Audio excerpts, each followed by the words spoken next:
Viera cómo está la escoba aquí. Usted en la oficina, no está ahí en la casa. No, estoy en la No, Ahora ¿yo? está transmitiendo. No, yo estoy en Estamos casa transmitiendo. oficina. Estamos Hola, buenos transmitiendo. días. Sí, estamos en vivo. Hola, buenas tardes. Gracias por acompañarnos en este conversatorio. Estamos con dos historiadores tremendamente importantes para el sur de Chile. Estamos con Jimena Urbina. Ella es doctora en historia y es docente e investigadora de la Universidad Católica de Valparaíso.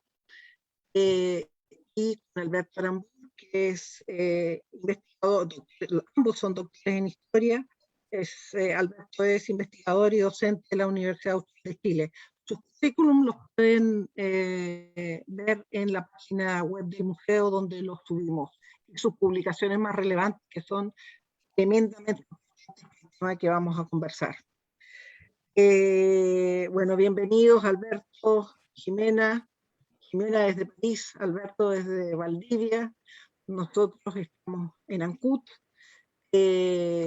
Ojalá que nos acompañen todos aquellos que estén interesados en este tema. Vamos a empezar pidiéndole a Jimena que nos cuente algo sobre el contexto de la expedición de la goleta, el contexto de Chile y de Chiloé en los momentos en que se realice el viaje de la goleta Ancud hasta el estrecho Magallanes. Es muy amplio, pero tú habla lo que te parezca más importante.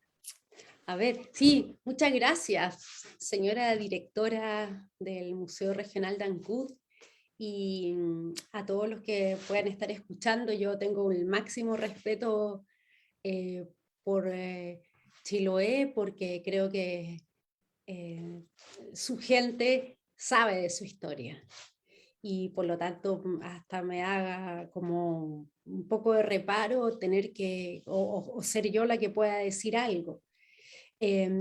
Bueno, me parece muy interesante que el museo haya querido juntar a su gente. En el fondo somos adeptos a las actividades del museo que tanto tiempo nos han tenido en contacto, en coordinación, en afecto, por todas las actividades que hay, que se haya preocupado por conversar sobre no es la efeméride en realidad, es hablar de lo que pudo haber significado que haya habido una expedición que haya nacido desde Chiloé para llegar e instalarse definitivamente en un mundo tan lejano como es el Estrecho de Magallanes. Bueno, yo quizás como voy a decir un par de ideas muy generales para iniciar quizás una conversación. Me parece primero muy evocador que se hable de la goleta Ancud, como quizás se habla de la nao Victoria, en el sentido de la gesta o la importancia que se le da más que a las personas, a la nave, a quien hizo la travesía. Y el nombre que tomó por la ciudad que tuvo, a pesar de que pudiera haberse llamado de otra manera, como el presidente Bulnes, que fue quien la promovió, o era la autoridad que podría haber tomado el nombre. Me parece interesante que el nombre que haya perdurado no haya sido el de un presidente o el de una persona, un apellido, sino el nombre de la embarcación, como lo puede haber sido la nave o Victoria o como lo puede haber sido el Beagle. Eso, en primer lugar, como una idea para empezar a diseñar el tema. Por otro lado también, y quizás como segunda cosa, ya después seguimos la conversación, quiero decir que no es raro pensar que la expedición o la iniciativa de inaugurar un poblamiento permanente en el estrecho de Magallanes, con todas las consecuencias que puede haber tenido, haya sido desde Chiloé. Chiloé tenía una amplísima tradición de navegaciones hacia el sur, era en realidad el lugar desde donde salían las expediciones hacia el sur desde siempre, desde la Constitución y la fundación de Santiago de Castro en 1567, y por lo tanto tenía la capitalidad, ¿sí?, de los viajes hacia el estrecho de Magallanes y más allá. Por lo tanto, había una experiencia no solamente de carpinteros de ribera, sino que una experiencia histórica de ser, como dijo el padre Hanich, la capitana de las rutas australes, y por lo tanto era natural que desde Chiloé, que era el rincón de Chile en ese momento, además hasta hace poco rebelde, menos de 20 años rebelde, se haya querido prolongar. Es decir, en ese momento fue útil Chiloé, a pesar de lo rebelde que puede haber sido, para proyectar esta idea de presencia permanente en el estrecho de Magallanes. Quizás como tercera idea, para complementar, es decir que la proyección de Chiloé al estrecho de Magallanes es muy anterior, desde Pedro de Valdivia. Pedro de Valdivia pensó que cuando se instaló en el centro de Chile, ya le quedaban pocos grados de latitud, digámoslo contextualmente, para llegar al lugar donde Magallanes había hecho su paso. Es decir, ese era el objetivo, no solamente llegar y reconocer Magallanes, y para eso envió la expedición de Ulloa en 1553, y antes la del capitán Pastene, que no alcanzó a llegar ni cerca, de intentar coordinar para el Reino de Chile y hacer efectiva su presencia hasta el estrecho de Magallanes, que luego fue una idea que retomó O'Higgins, que está detrás de todo esto, ¿no? Y por otro lado también, y quizás una cuarta idea para empezar la conversación, es que claro, Castro siempre fue la capital, Santiago de Castro desde su fundación. Sin embargo, desde 1767 fue Ancud la nueva ciudad con toda la fuerza puesta desde el virreinato, pero también desde la metrópoli, como consecuencia de las supuestas o sospechas de presencia permanente inglesa y ataques ingleses, y la ocupación permanente de territorio, hizo que Ancud fuera la capital, digámoslo, desde 1767, por decisión del virrey por entonces, y por lo tanto es el lugar desde el que se pudiera proyectar es el estrecho de Magallanes. Es decir, esa es la razón porque la goleta se construyó en Ancud y no en Castro o en otro lugar. Bueno, ya he dicho 4 ideas para empezar, y me disculpo por haber ido quizás tan al grano y no explicar cosas anteriores, que yo entiendo, los chilotes saben muchísimo mejor que yo la historia de su goleta. Pero bueno, seguimos conversando. Súper, gracias. Alberto, esta goleta va hacia Magallanes. Bueno, entre medio pasan muchas cosas, ¿cierto? Es una goleta, en realidad, yo no sé si nueva. Es una goleta, una embarcación que tiene todas las deficiencias posibles para navegar, que la van arreglando en el camino, van cortando árboles, el carpintero tiene que estar haciendo, ni siquiera saben cortar las tablas para poder arreglarlas, están a perder mucha madera, bueno, pero la van arreglando, la chalupa, o sea, ni siquiera la chalupa con la que salen de le sirve para llegar hasta la península de la Cuya, al frente, compran una embarcación antes de pasar por el canal de Chacao. Entonces es como tremendamente frágil la embarcación, los conocimientos, sobre el territorio al que van, no tienen una cartografía de una parte del viaje, pero el resto la van a copiar en el camino, ¿no? De la Betray. Pero llegan a Magallanes, y esto es tremendamente importante para Magallanes, también para Chiloé, pero ¿qué implica para Magallanes la llegada de esta boleta? Todo lo demás lo vamos a conversar durante la conversa y nos van a hacer miles de preguntas, así que yo creo que partamos con eso, Alberto. Bueno, muchas gracias por la invitación a conversar de estos temas, y es un gusto, aunque lejos, estar de alguna manera en Chiloé con las chilotas y los chilotes. Muchas gracias por la invitación. La importancia del viaje tiene varias caras, ¿no? Marca una fecha que aprendimos como una efeméride, que significaría la toma de posesión por Chile del Estrecho de Magallanes, ¿no? Y eso cuando uno es niño lo imagina, y a veces los más grandes también, ¿no? Eso uno lo imagina como una incorporación. Uno ya ha visto un mapa o tiene un mapa pegado ahí en la sala de clases de la escuela, del colegio. Y eso parece como que esa zona se tiñe, ¿no? de un cierto color, del color del mapa político del Estado-Nación que lo ocupa. Pero la verdad es que marca un hito que durante un par de décadas, durante varias décadas,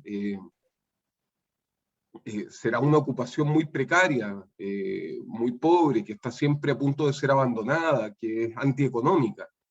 Y las razones de la ocupación, las razones de la expansión son siempre razones económicas, ¿no? La geopolítica no es una que surge más tarde como concepto, pero la idea de la expansión tiene que ver con el acceso a ciertos recursos, el control de ciertos pasos, en este caso, con esa posibilidad. Entonces la goleta Ancud marca el inicio de un largo y tortuoso, valga la palabra, un largo y tortuoso esfuerzo del Estado de Chile por asentarse en la zona, que siempre parece destinado, siempre está a punto de fracasar.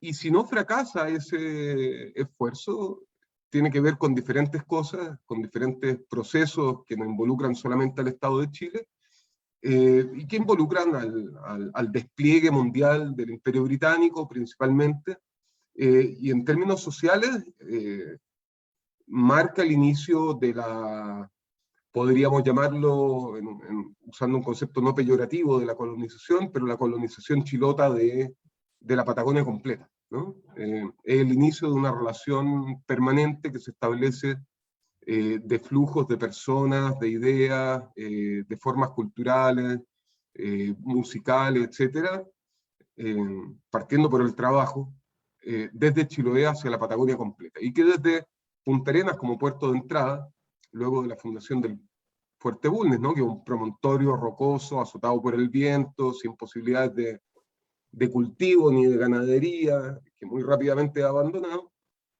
luego de la fundación de Punta Arenas, que no es mucho mejor.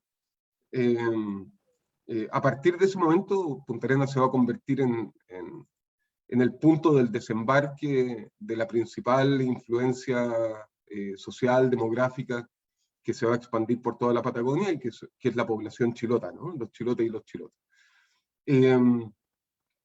Y esa es una población que a su vez viene marcada por diferentes grados por una situación colonial particular, ¿no? Hay población indígena, hay población mestiza, hay población castellana, hay población chilena.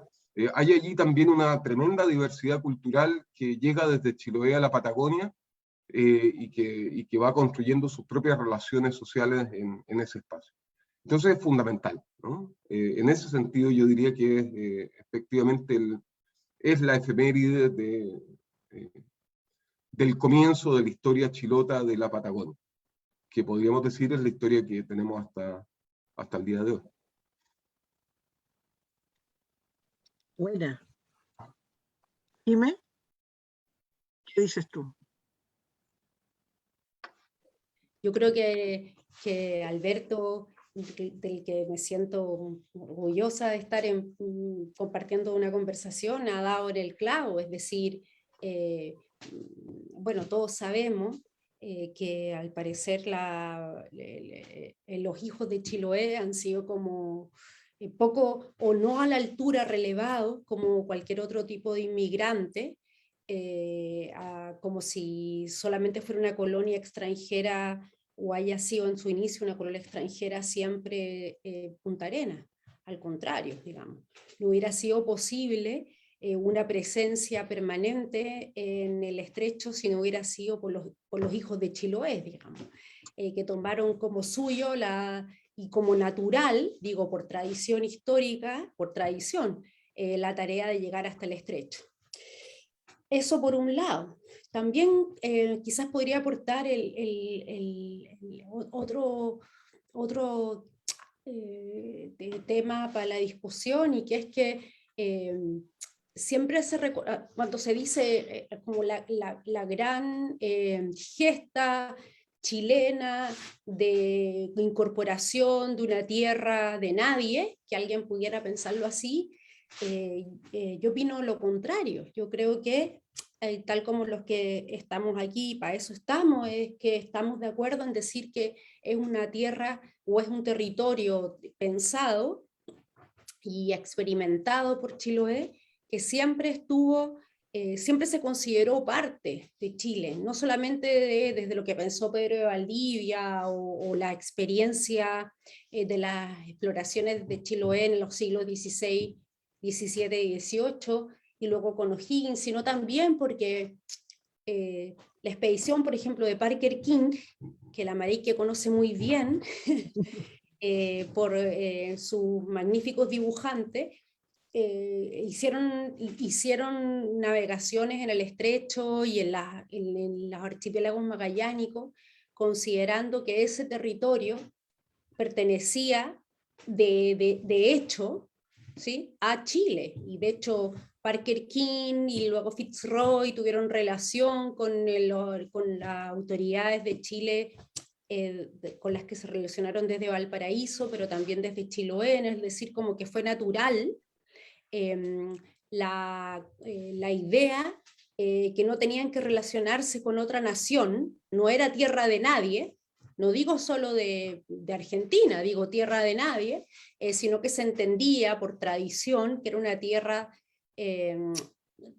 tácitamente desde Chile, y la prueba es Fitzroy. Y no solamente eso, sino que también loberos en esa época, de los que hay harta documentación, que entendían que esa era una tierra a la que se accedía desde Chiloé, con la experiencia de la navegación local, pero también, de hecho, se pasó en la goleta Ancud, pasó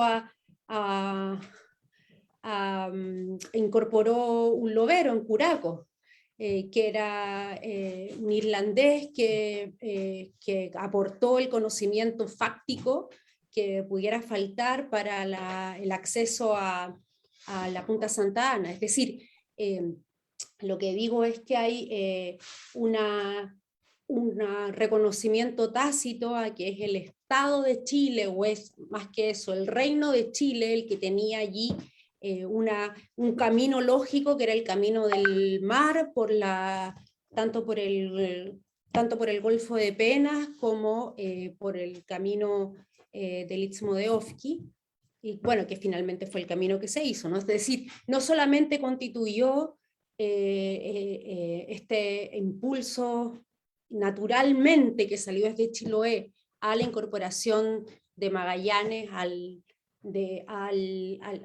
la lógica ya establecida del Estado de Chile, sino que también fue por rutas tradicionales que permitían una vinculación no con Chile, sino con Ancud, con Chiloé en general, para luego prolongarse hasta Chile. O sea que me parece que la gesta de esta nao Victoria, o si lo queríamos decir como gesta, que también es un concepto discutible, pero la hazaña, el cruce del Golfo de Penas con este arca de Noé, que era la nao Victoria, o sea, perdón, la boleta Ancud es una hechura local, no es una hechura estatal, es en gran parte una hechura local, ¿no? La tradición de los carpinteros de Rivera, el ir a naturalmente relacionarse con el sur y no con el norte o con cualquier otro lugar, es lo que me parece sumamente destacable y me alegro que se pueda relevar en este tipo de conversación. Súper. Alberto, hay una duda que nos plantearon en una conversación que tuvimos hace un par de días con las escuelas de Quinchao, y nos preguntaban qué pasa con la relación con las comunidades indígenas, porque, claro, no las pasan mucho durante la travesía, ¿cierto? O sea, prefieren la rapidez de llegar a Magallanes más rápido que parar para conversar con las embarcaciones que se están acercando o con los fuegos que ven en Tierra del Fuego, etc. Pero ¿qué pasa?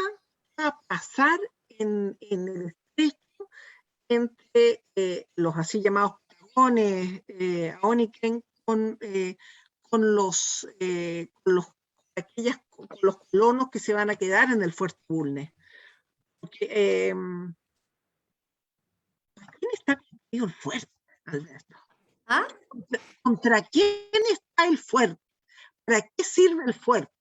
Yo me imagino que esa cosita chiquitita ahí, ese fuerte, no es tanto para las embarcaciones, con un cañonazo lo vuelan, ¿no? ¿A quién está dirigido? ¿Qué pasa ahí? ¿Cómo es la relación? Ellos tienen, según las órdenes, ellos tienen que establecer buenas relaciones con los patagones, ¿cierto? Lo dice los documentos. Pero ¿qué pasa en realidad? ¿Qué va a pasar ahí?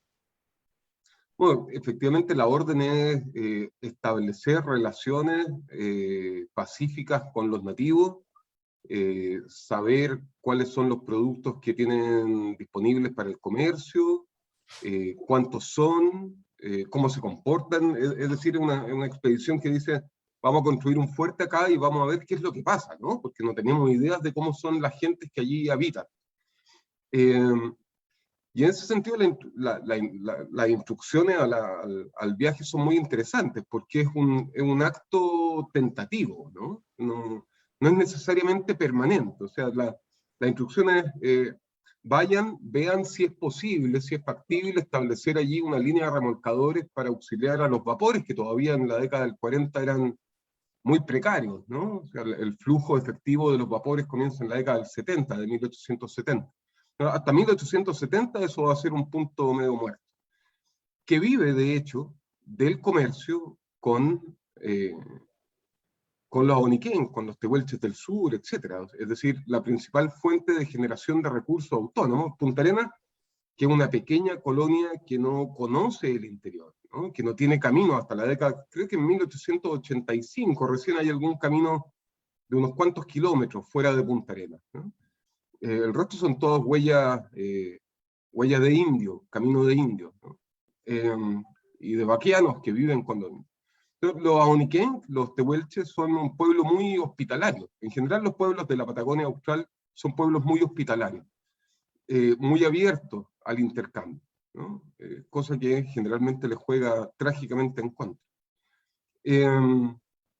Y por tanto los auniquén, digamos, los tehuelches del sur, establecen redes de contactos con Punta Arenas como las establecen en el río Santa Cruz y las establecen con las parcialidades de más al norte, y de hecho son rutas comerciales que unen, no sé, Buenos Aires, Valdivia, Santa Cruz, el norte del Neuquén y Punta Arenas, que es la posición, salvo Santa Cruz, es la única posición más o menos que concentra una población significativa. Entonces, claro, el fuerte está pensado para defenderse de la amenaza indígena, de este miedo que existe allí, pero rápidamente queda demostrado que es posible establecer relaciones afectuosas, ¿no? Relaciones comerciales, saludables para todas las partes, y eso va a durar varias décadas, ¿no?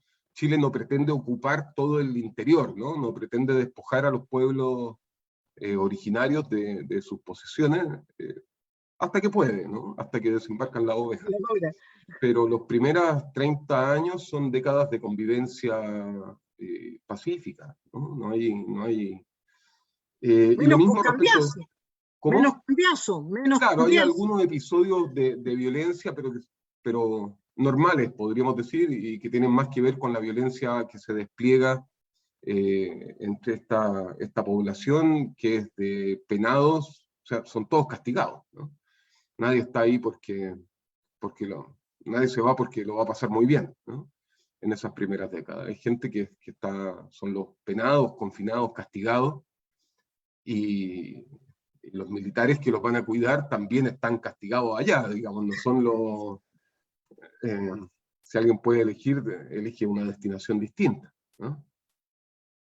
Pero ahí sí hay un momento bien claro de conflicto entre las comunidades indígenas y ellos que viven después de Cambiaso.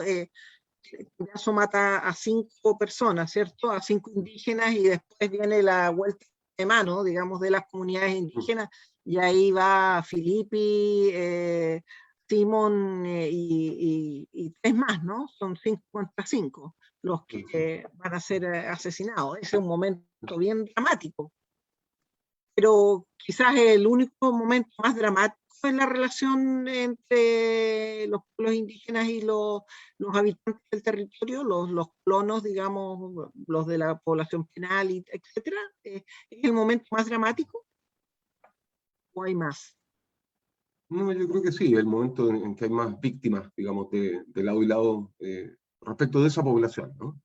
Ahora, respecto de los otros pueblos originarios, los otros pueblos de la Patagonia, la situación es distinta. Esto es sobre la parte continental, la parte norte del estrecho, digamos, esa situación particular, ¿no? Con los otros pueblos son otras relaciones. Dime. O sea, sí, yo creo que precisamente por lo mismo, para que se comprenda un poco mejor, hay que poner las cosas en el contexto. Es decir, no hablamos primero, la colonia penal es una colonia que se usaba de ser penal, es decir, Valdivia era una plaza fuerte y un presidio, digamos, como lo era también el Callao. Es decir, no era raro que los lugares lejanos se usaran como penal. No es que haya sido... ¿Ah? Australia, ¿no? La colonización de Claro, Australia que haya sido la excepción y Magallanes se mirara como lo peor del mundo, digamos, sino que Valdivia en su momento lo fue incluso, y hasta el Fortaleza del Callao. Eso quizás es importante, o sea, no sé si importante, pero algo que considerar. Y por otro lado también el hecho de que la relación con los pueblos Teguía, Uniquenq, Tehuelches del Sur, es una relación que es muy distinta a la de, no sé, Mapuche u otros pueblos del centro y sur de Chile, porque ellos nunca fueron objeto del reino de Chile de evangelización, ni de colonización, ni de encomienda, ni de misión jesuita, ni nada. Se tuvo una relación lejana, muy independiente, por la dificultad que era poder acceder a esos lugares, a pesar de que los jesuitas lo intentaron teóricamente, pidiendo autorización mucho. Entonces, por lo tanto, a la hora del año 1843, los tehuelches del sur, o Oniquén, que transitaban por el estrecho de Magallanes, tenían un tipo de relación que era con Chile, con los loberos, norteamericanos, ingleses, o es decir, eran un mundo, no sé si estoy exagerando, el Alberto me dirá, mucho más cosmopolita del que uno piensa como de europeo indígena, digamos. Era mucho más cosmopolita, es decir, la relación del costo-beneficio, del intercambio de guanaco y recibir otro tipo de productos, era algo que se veía como ya acostumbrado, acreditado. Nunca fueron, como digo, objeto de una evangelización católica española, ni tampoco de encomienda ni colonización. Por lo tanto, era una relación de conveniencia entre dos mundos que no digo que hayan estado a la misma altura, pero no era la misma relación con otros pueblos del resto de Chile hacia el año 1843, que además eran pueblos que se habían relacionado con ingleses, con norteamericanos, con franceses, con españoles, cualquiera que necesitara el apoyo a la hora de pasar el estrecho. Bueno, eso para la discusión. Me parece súper interesante porque lo dicen en el mismo diario de la Goleta, lo dice John Williams, dice en algún momento que ya no aceptan, ¿cómo se llama? Citas de collares, ¿cómo se llaman? Shakira, ni avalorios, ni cualquier barbaridad que les den. No, querían tabaco, querían miel, querían cosas dulces, galletas, o sea, más. Querían transar, están dispuestos a transarle el reloj del barco, o sea, no tenían, ellos tenían muy claro qué es lo que querían, no era tanto como antes, digamos, que estaban interesados, según los europeos, con cualquier cosita, digamos. La sartén por el mango, digamos, era como así, ¿no? Sí, pues, claro. quieren una pierna quieren una pierna, aquí me pasan las cositas. Lo tenían claro, ellos ponían quizás lo que querían. Una consultación me está llegando por el chat. ¿Dónde está esto de los franceses, de la Faetón, etcétera? ¿Qué, perdón? Iban a tomar el tema de la Faetón, de estas dos embarcaciones, la francesa es la más importante, ¿no? Que habría llegado al día siguiente, que llegara la goleta y que querían tomar posesión. Para muchos, en muchos textos aparece esto de que llega justo la goleta un día antes que los franceses y presos, y que el estrecho de Magallanes es chileno. ¿Quién nos aclara ese tema? ¿Quién nos aclara ese tema? ¿Quién nos puede hablar de eso? Que acá en Chiloé es un tema recurrente, ¿ya? Sí. O sea, no hay acto de la goleta donde no se hable de esto. Le ganamos la carrera a los franceses. No, a ver, hay efectivamente tanteo de posibilidades, ¿no? En diferentes momentos, diferentes fuerzas nacionales, imperiales, por el control del área, pero la verdad es que si Francia hubiese querido, o Gran Bretaña, hubiese pretendido tomar control de la zona, lo podría haber hecho, ¿no? Ahora, eso no sucedió así ni siquiera en el caso de las Malvinas, ¿no? Las Malvinas son incorporadas al Imperio Británico medio a regañadientes, ¿no? O sea, no es una expedición británica armada por el Imperio para conquistar las islas, ¿no? Y es un poco cosas que pasan, ¿no? En estas situaciones que como decía Jimena, son extremadamente fluidas, extremadamente cosmopolitas. Acá hay, qué sé yo, la década de 1890, si no me equivoco, ¿no? Testimonios de, qué sé yo, agentes estatales argentinos que llegan al río Santa Cruz y dicen, bueno, acá los indios hablan todo inglés, no hablan ni siquiera castellano. ¿Qué está pasando? Esto se supone que es argentino. Y hay caciques que hablan francés, es decir, la mayor parte de los desertores en el territorio, por ejemplo, o del cambio de vida, son europeos, chilenos, latinoamericanos, que todavía no existe esa expresión tampoco, digamos, pero sujetos que pasan a vivir con los tehuelches. Es más frecuente que tehuelches que pasen a vivir en Punta Arenas o en Santa Cruz, ¿no? Son extremadamente fluidos estos espacios de frontera, son múltiples actores, y por el estrecho pasa quien quiere, ¿no? y va a seguir pasando quien quiera, y luego se va a establecer, digamos, la navegación universal, no recuerdo el concepto exacto, pero es decir, es una zona por donde andan muchos navegantes. Todo ello es más cercano a la piratería que a la representación oficial de imperios con mucha solemnidad, ¿no? Entonces, en síntesis, un poco sobre la pregunta, si hubiesen querido ocupar el estrecho de Magallanes, Inglaterra hubiese estado interesado en ocupar, Gran Bretaña hubiese estado interesado en ocupar el estrecho de Magallanes, lo podría haber hecho perfectamente, ¿no? No era un tema, lo podría haber hecho una década antes, no era un problema de un día más, un día menos.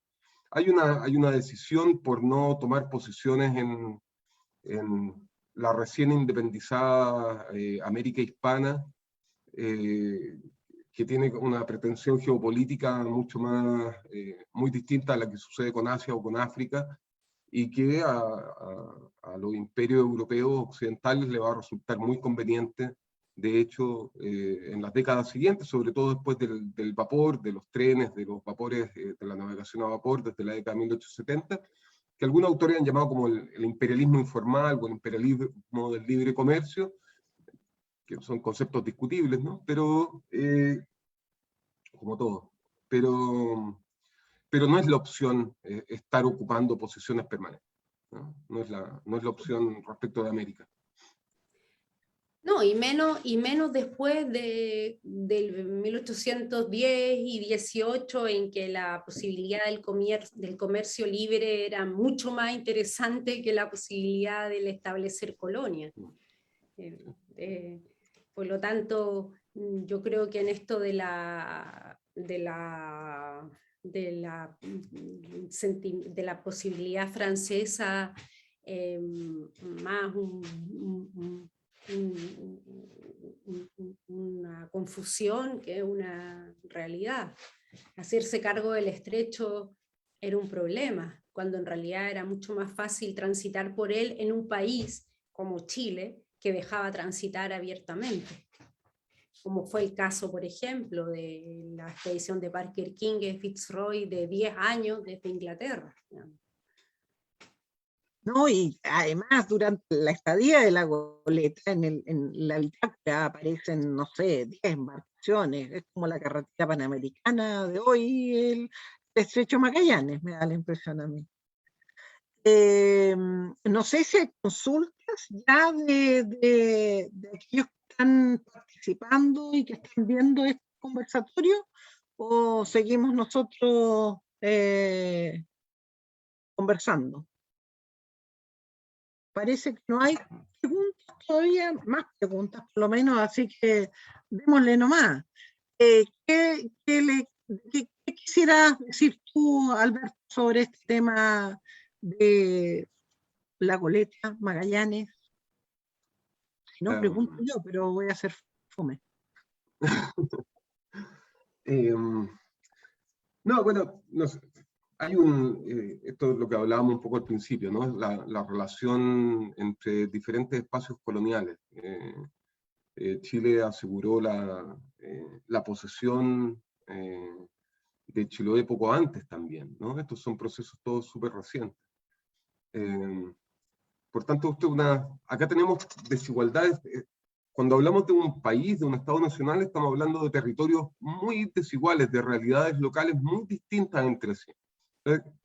Hay que pensar, hay que hacer el esfuerzo por tratar de reconocer cuáles son las particularidades de todos los territorios, de todas las situaciones de colonización mediante las cuales los estados se van expandiendo. Y ahí hay muchas cosas muy distintas, no una narración de estado, ¿no? Es una narración de grupos sociales muy diversos, en interacción, además con esta fuerza de otras potencias, por cierto, mucho más poderosas, que determinan ritmos mucho más que lo que puede determinar estados pobres, desorganizados, como son los estados latinoamericanos. Entonces, acá tenemos una construcción escalonada, ¿no? Cuando pensamos en lo que hoy día es Aysén, por ejemplo, también ese otro mundo, otra geografía, digamos, poco la imagen esta de la toma de posesión, que significaría esto que se expande el color de la nacionalidad, ¿no? sobre un vacío cartográfico que todavía está por llenar. No es así, ¿no? Son pequeños puntos, son pequeñas interacciones, es decir, nos falta mucho por conocer de la historia de las relaciones sociales entre las personas que habitaron estos espacios en un tiempo tan distinto como la segunda mitad del siglo XIX, ¿no? Hay mucha historia que todavía desconocemos. En algún momento yo estuve trabajando con los juicios del juzgado de Magallanes, ¿no? Y ahí hay una cantidad y eso yo no lo he visto publicado, no hay trabajo de historiografía o de antropología sobre los archivos judiciales, y ahí hay un montón de cosas que son muy interesantes. Muy interesantes. Cómo vive en el pueblo que se va estableciendo en Punta Arenas las identidades distintas chilotas, ¿eh? Cómo aparecen brujos, cómo aparecen machi, en relación con irlandeses que a su vez están en conflicto con los ingleses, ¿no? Que hablan distintos idiomas, los escoceses, más tarde los yugoslavos, ¿no? Los austriacos, ¿no? O después, más recientemente, croatas. Ahí hay un montón de interrelaciones que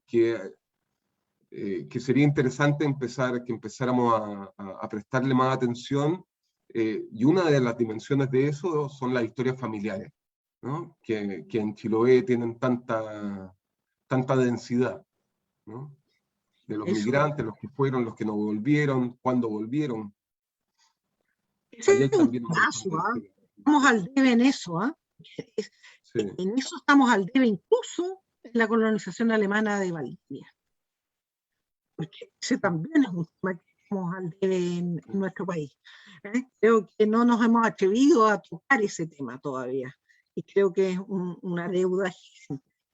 Dime.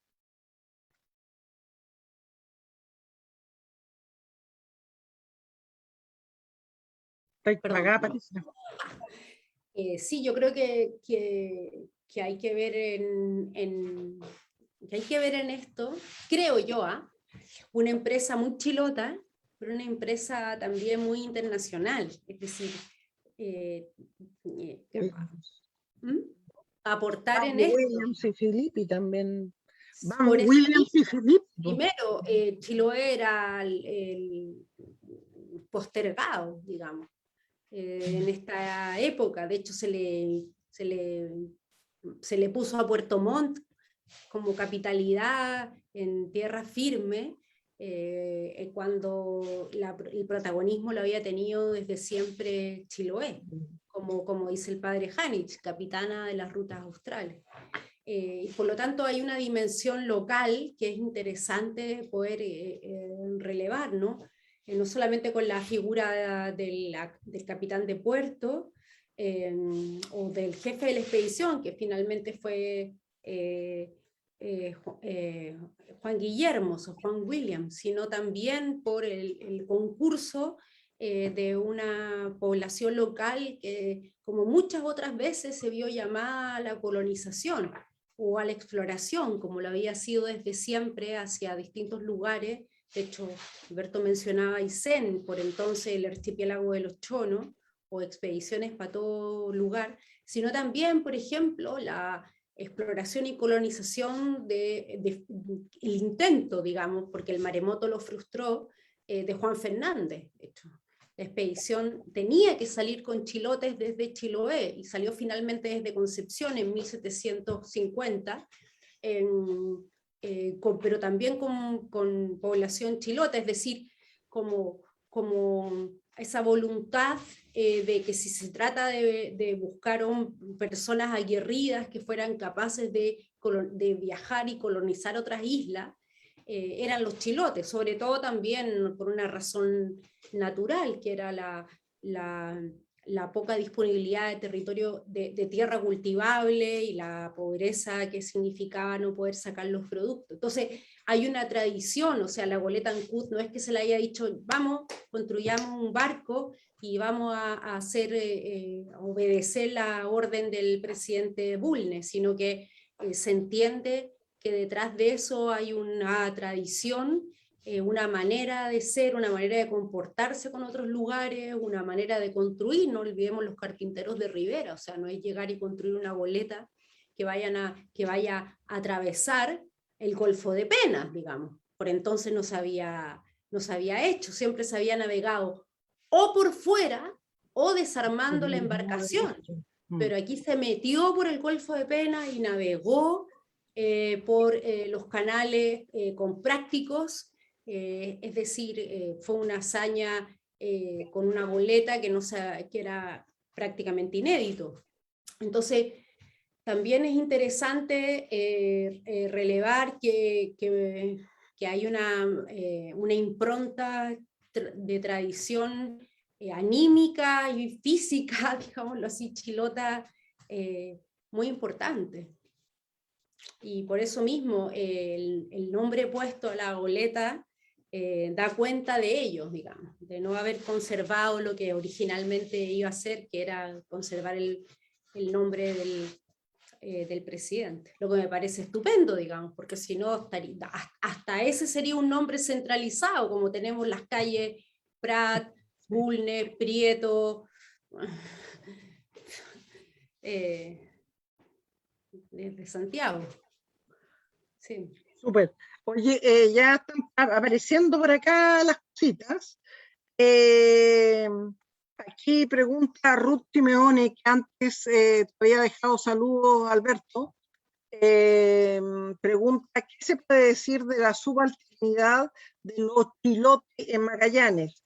Racismo, racismo, lo relacionado con lo obrero en la línea de los relatos de Cloane. Para ti, Alberto, te toca.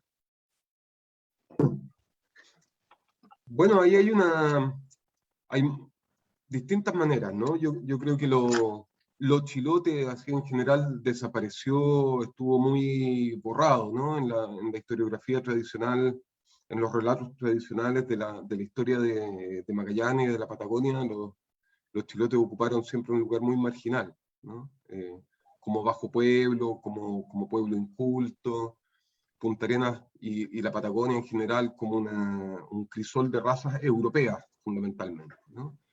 Y al mismo tiempo de ese discurso, otro respecto de la cuestión de clase, que enfatizó la idea de la unidad, de una cierta homogeneidad racial, como decía recién, pero por otro lado una cierta homogeneidad cultural también, marcado por la preeminencia de lo europeo.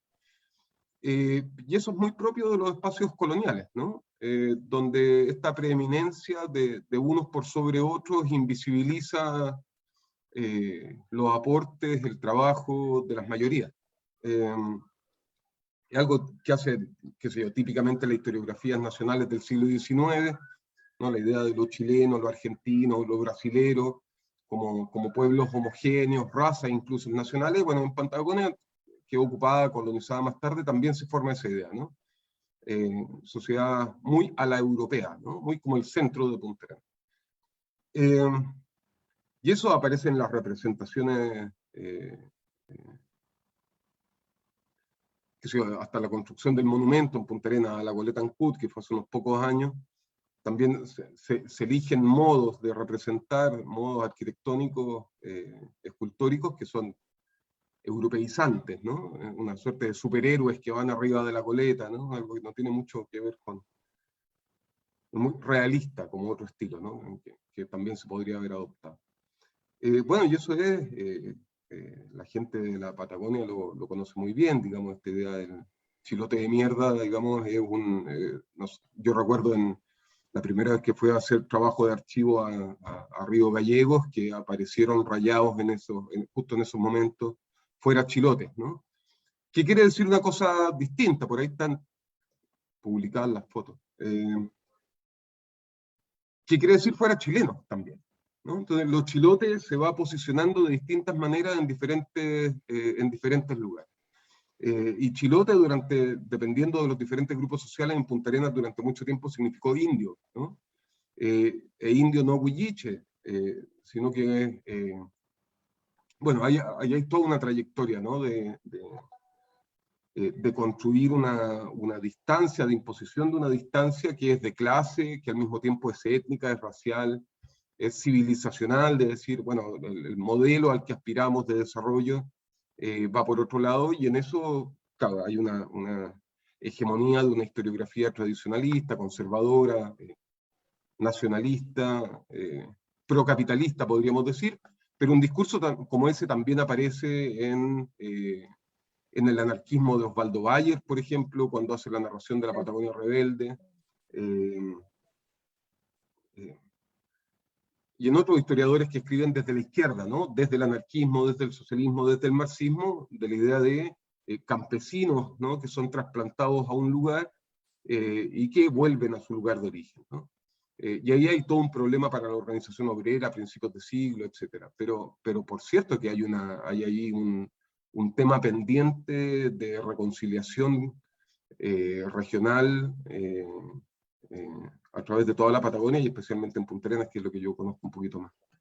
Para nosotros como museo, es raro, quizás no todo el mundo lo sabe, pero para nosotros Chiloé, más que archipiélago, para nosotros Chiloé tiene un área de influencia cultural que llega hasta Argentina y hasta Punta Arenas. Es más, hasta Williams la hemos detectado. Por lo tanto, es un tema que para nosotros es súper importante y estamos viendo cómo profundizar. Oye, hay otra pregunta más. Saludos, quisiera hacer una pregunta respecto a los primeros contactos con los grupos huelches o aónicos tras la toma de posición. La aparición de un tal Santo Centurión de visita en el fuerte y la relación con tierra adentro. ¿Qué tan efectiva era la soberanía indígena en la zona? Alberto, el que sabe. Yo creo que hace poco participamos en una evaluación de una tesis doctoral que dirigió Jimena. Yo creo que ella debe tenerlo mejor. Lo que yo podría comentar es que hay muy distintas nociones de soberanía, ¿no? La soberanía no es un concepto único, es un concepto que va cambiando a través del tiempo. Hay formas de soberanía que son territoriales, hay formas de soberanías que son no territoriales, que son respecto de los sujetos. Y en el siglo XIX lo que tenemos son contradictorias formas de pensar la soberanía y más aún de ejercerla. Entonces, si alguien quiere meterse a La Pampa, ¿no? Desde Fuerte Bulnes o desde Punta Arenas, para adentrarse hacia el interior, tiene que hacerlo reconociendo que quienes mandan allí, lo cual es una de las nociones de la soberanía, uno de los elementos constituyentes de la soberanía, no son ni los chilenos, ni los argentinos, ni los británicos, ni los loberos, sino que son quienes efectivamente viven en esos territorios y por tanto tienes que establecer buenas relaciones con los paraderos o con las estancias, que es un concepto sinónimo, con las estancias tehuelche, ¿no? Contrariamente a lo que aparece en esta idea de lo permanente y lo móvil o el nomadismo, los tehuelches no están todo el rato arriba del caballo moviéndose, ¿no? Tienen largas estadías, largas permanencias en diferentes lugares, ¿no? Lo mismo que los pueblos canoeros. Entonces, ¿hay una forma de soberanía ejercida en la estepa? Yo diría que sí. Pero hay muchas formas de entrarle a esa discusión, ¿no? Hay una discusión jurídica, hay una discusión respecto de las relaciones internacionales entre pueblos indígenas y estados nacionales, hay un montón de entradas posibles sobre eso. Pero yo diría que quien efectivamente controla el movimiento por el interior, quien conoce el interior, son los pueblos indígenas, por cierto, ¿no? Son los tehuelche o niquén. Está claro. Bueno, en realidad tengo poco que decir al respecto porque Alberto es el que sabe, pero en el fondo no nos tenemos que olvidar cuando hablamos de una perspectiva histórica, que estamos hablando, insisto en el punto, de un pueblo o de varios pueblos, o de una experiencia de autonomía que se manifiesta en una transacción, en un reconocimiento del valor que se tiene, y no, porque nunca ha sido un pueblo, nunca fue los tehuelche o los cercanos al estrecho un pueblo o lejano, un pueblo con pretensión de ser evangelizado, ni con ninguna pretensión de ser encomendado, ni mucho menos esclavizado, sino una experiencia adquirida del aprovechamiento del otro europeo con una propia lógica, ¿no? Que es simplemente somos tan inteligentes, como decía Marshall Salins, sabemos calcular lo que nos conviene, ¿no? Así que es otra relación, y uno cuando lo ve desde fuera no lo puede comparar con otros pueblos indígenas americanos. Es otro contexto, además un contexto, como decía el Alberto, plurinacional. O sea, no es Chile ni es Argentina, la Patagonia, digamos. Sí, pero está claro esto de la casi como el dominio de quién, o sea, cuando en el 1852 matan a Philippi y a Simon y a los otros tres, son 5 contra 5. Cambiaso mata a 5 personas, por lo tanto ellos también van a matar a 5 personas que van a retomar, digamos, la colonia en el 1852. Es interesante este tema. No sé si hay más preguntas. La última era de Rodolfo Reyes, lo tengo aquí. Para Jimena, pobrecita, son las 12 de la noche. ¿Sí? Yo creo que si no hay más preguntas, yo creo que yo me doy por pagada en este momento. Creo que ha sido un diálogo súper rico. ¿Habrá más preguntas, Janet, Pablo, que son las dos personas del museo que están tras bambalinas en este momento manejando todas las redes definiendo? Janet dice que no hay nada más. ¿Cuánta ya? Creo que ¿quieren decir algo más, chicos? Yo me empiezo ya a despedir, y agradeciendo al museo, como siempre, el empuje que tiene para contactar gente, agrupar a todo el mundo, porque es lo que todos queremos hacer, que es conectarnos no solamente con nuestros alumnos o con nuestros pares investigadores, sino con todo aquel que se interese por su historia, que podríamos llamar incluso local. Así que yo estoy muy agradecida del museo por sus gestiones y por la felicidad que nos ha dado, no solamente a mí, sino que a tanta gente que sé que está siguiendo siempre las actividades, porque es un lugar de encuentro cultural. Y bueno, y también me parece súper relevante que sea ANCUD la que se preocupe por estudiar o por conocer o por relevar este tipo de temas, y no solamente Punta Arenas, digamos, que lo tiene feriado, sino que sea Chiloé la que releve que ha sido Chiloé parte de esto, y no una decisión tomada desde Santiago, lo que viene a pensar que las relaciones entre las distintas regiones o lugares de Chile han sido históricamente mucho más estrechas que las que desde Santiago se han podido coordinar, y que es lo que ha quedado en la memoria actual. Gracias, Jimé. Alberto. Bueno, me sumo a las expresiones de Jimena. Muchas gracias a todos ustedes, los trabajadores y las trabajadoras del museo, quienes nos acompañaron hoy día, y un gusto estar conversando. Ojalá vernos más. Muchas gracias. Fantástico. Oye, 1.000.000 de gracias. Esto va a quedar grabado, por lo tanto, aquellos que no lo vieron hoy lo van a poder ver en el futuro. Además, quiero invitarlos a ver el material educativo que está en la página del museo. Hay material educativo para diferentes niveles sobre la goleta, el viaje de la expedición de la goleta. Y eso, oye, Alberto, Jimena, 1.000.000 de gracias. Jimena, descansa, acuéstate a dormir, tómate un vinito en París. Alberto, haz lo mismo en Valdivia, que tengan un excelente fin de semana todos. Muchas gracias, Pablo y Janet. Gracias a ti. Muchas gracias. Gracias a la Janet y al Gracias. Pablo por todo. Muchas gracias, Chao, chiquillos. chao. De verdad, gracias. Un abrazo. Gracias.